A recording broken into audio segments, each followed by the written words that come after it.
नमस्कार दोस्तों and I welcome you to deep concept. दोस्तों, स्वीडन में 28 जून को ईद के मौके पर मस्जिद के बाहर कुरान शरीफ को फिर से जलाया गया है। इसका मतलब क्या पहले भी कुरान को जलाया जा चुका है? तो जवाब होगा हाँ। स्वीडन में, फिनलैंड में या फिर यूरोपियन कंट्रीज में अगर आप देखोगे, कई ऐसे इंसिडेंट देखने को मिले हैं जब कुरान शरीफ को जलाया गया था। अब इसको लेकर मुस्लिम वर्ल्ड में काफी एंगर है। मुस्लिम वर्ल्ड ने यहाँ पे कंडेम किया स्वीडन को और अथॉरिटीज को भी यहाँ पे कॉल किया है। तो मामला क्या है, हम लोग इसके बारे में चर्चा करेंगे। ये वाला व्यक्ति आप देख पाओगे, रिसेंटली इसने अंजाम दिया है इसका कार्यक्रम को, और कुरान शरीफ को जलाया है और पेजों को फाड़ा है। दो व्यक्ति थे वहां, हालांकि एक व्यक्ति की पहचान हो चुकी है। तो इसका इसके ऊपर क्या कहना है, अथॉरिटीज का इसके ऊपर क्या कहना, कोर्ट का इसके ऊपर क्या कहना है, वो सब बातें हम लोग डिटेल से डिस्कस करेंगे। ये न्यूज आप देख पाओगे, Sweden is condemned in Muslim world for allowing burning of Quran. तो मुस्लिम वर्ल्ड ने यहाँ पे पूरी तरीके से कंडेम किया है।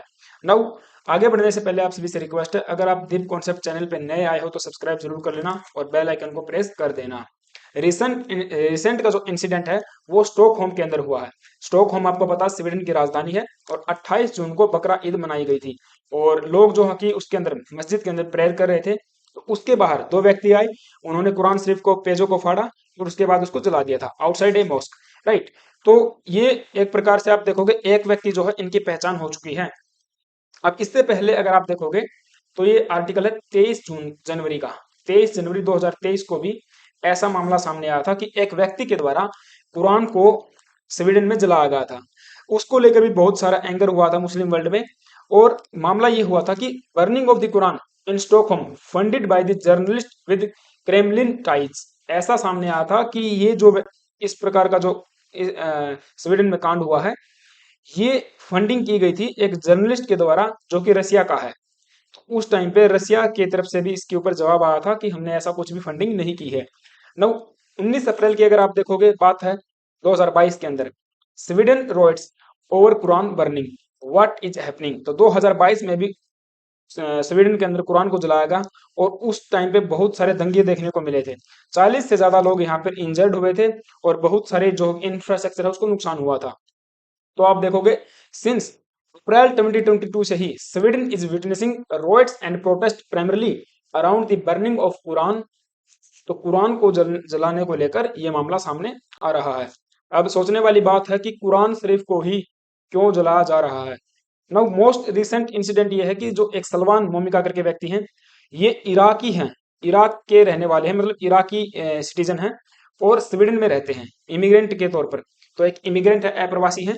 इनके द्वारा कुरान को जलाया गया 28 जून को आउटसाइड ए मॉस्क। इनका क्या कहना है, ये कहते हैं कि देखिए, he wanted to burn the Quran to protest against the Muslim religion. मतलब ये कहते हैं कि मुस्लिम रिलीजन के विरोध में मैं प्रोटेस्ट कर रहा हूँ।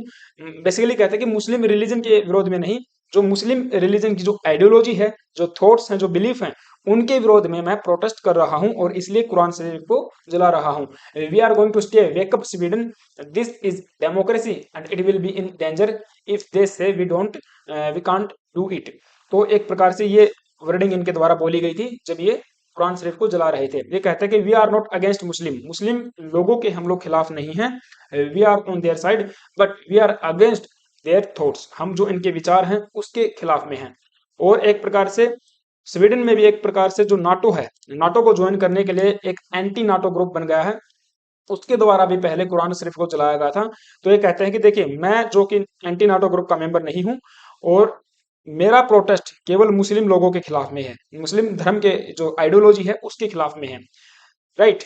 रेदर, तो मतलब जो स्वीडन में नाटो को ज्वाइन करने की बात है उसके खिलाफ में मैं नहीं हूं, ऐसा इनके द्वारा बताया गया है। नाउ, मुस्लिम वर्ल्ड में इस चीज को लेकर तो एंगर होना ही था। इसके लिए आप देख पाओगे यहाँ पे, Quran burning in Sweden sparks outrage in Muslim world. तो जितने भी मुस्लिम कंट्रीज हैं, सबने इस चीज को कंडेम किया है। चाहे फिर वो इराक हो, इराक में तो आप देखोगे तो बगदाद जो उनकी राजधानी है, वहां पर स्वीडिश जो एम्बेसी है उसके बाहर लोगों ने प्रोटेस्ट किया है। एलजीबीटीक्यू कम्युनिटीज की जो फ्लैग्स हैं उनको वहां पे जलाया है। अब बताओ, इनका इसके इस चीज से क्या लेना देना है? इन्होंने थोड़ी कुरान को जलाया है। खैर, जो भी है, प्रोटेस्ट करने का अपना अपना तरीका होता है। मोरक्को में आप अगर आप देखोगे, मोरक्को ने तो जो वहां के एम्बेसडर हैं अपने, उनको रिकॉल कर लिया है, स्वीडन से अपने एम्बेसडर को ही वापस बुला लिया है इस मुद्दे को लेकर। जॉर्डन में अगर आप देखोगे तो जॉर्डन में भी समन किया स्वीडिश इन्वॉय को to protest burning of Quran. Copy in Stockholm. Egypt ने भी यहाँ पर कंडेम किया है, पाकिस्तान ने भी यहाँ पे कंडेम किया है। तो सारे जितने भी मुस्लिम वर्ल्ड आप देखोगे सबने इस चीज को कंडेम किया है। Now why did the police give permission to the Momika? अगर आप देखोगे फरवरी महीने के अंदर इस व्यक्ति के द्वारा, ये जो मोमिका करके है, इन्होंने पुलिस से परमिशन मांगा कि वो ऐसा ऐसा डेमोन्स्ट्रेशन करना चाहता है, प्रोटेस्ट के रूप में कुरान शरीफ को जलाना चाहता है। तब पुलिस ने इसके ऊपर बैन लगा दिया था। राइट, पुलिस ने बोला कि एक पब्लिक डिस्टरबेंस को लेकर रिस्क हो सकता है और इस तरीके की चीजें अलाउ नहीं की जाएंगी। राइट, लेकिन अगर आप देखोगे तो स्वीडन में ही 2022 में ईस्टर के मौके पर बहुत सारे इंसिडेंट हुए थे, बहुत सारे रोएट्स हुए थे। इस चीज को लेकर पुलिस ने मना कर दिया। राइट, और जो एंटी नाटो ग्रुप था उसको भी यहाँ पे बैन कर दिया था टू बर्निंग दी बुक। लेकिन एक अप्रैल महीने के अंदर ही, इस साल अप्रैल महीने में एडमिनिस्ट्रेटिव कोर्ट के द्वारा इस चीज को ओवरटर्न कर दिया गया था।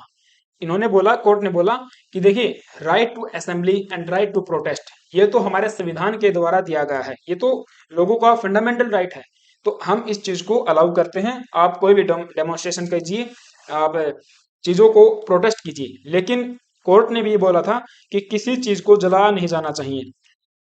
और अगर देखिए, नेशनल सिक्योरिटी की बात आती है, अगर उसको थ्रेट होता है तब ऐसा कोई भी प्रोटेस्ट अलाउ नहीं किया जाएगा। कोर्ट ने भी ऐसा बोल दिया था। लेकिन इस व्यक्ति ने यहाँ पे कुरान को जलाया है, तो अब इसके लिए इसके ऊपर जांच बैठाई गई है। इस व्यक्ति को हिरासत में ले लिया गया है।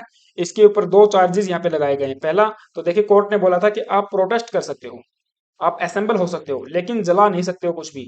तो इन्होंने लेकिन कुरान को जलाया है, तो एक चार्जेस इनके ऊपर ये लगेगा।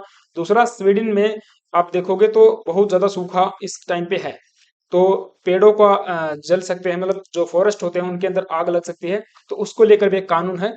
उसके लिए भी कुछ चीजों को जलाया नहीं जाना चाहिए। तो दो चीजें यहाँ पे बताई गई हैं, इनके तहत इनको अभी गिरफ्तार किया गया है। दूसरे व्यक्ति की अभी तलाश है। तो ये मामला था, ये न्यूज थी। आई होप कि आपको चीजें समझ में आई होंगी। सीधी सी बात है, इनका कहना है कि freedom of speech and freedom of expression के नाम पर हम लोग ये चीजें कर रहे हैं। तो आपका इसके ऊपर क्या विचार है? क्या फ्रीडम ऑफ स्पीच के नाम पर किसी भी धर्म से रिलेटेड, यानी कि किसी के लोगों के बिलीफ से रिलेटेड चीजों को जलाना एक प्रकार से क्या ठीक होगा? दूसरे तरीके भी हो सकते हैं प्रोटेस्ट करने के। आपका इसके ऊपर क्या विचार है, मुझे कमेंट बॉक्स में जरूर बताना। तब तक के लिए thank you guys, have a nice day, stay tuned and stay with us. जय हिंद।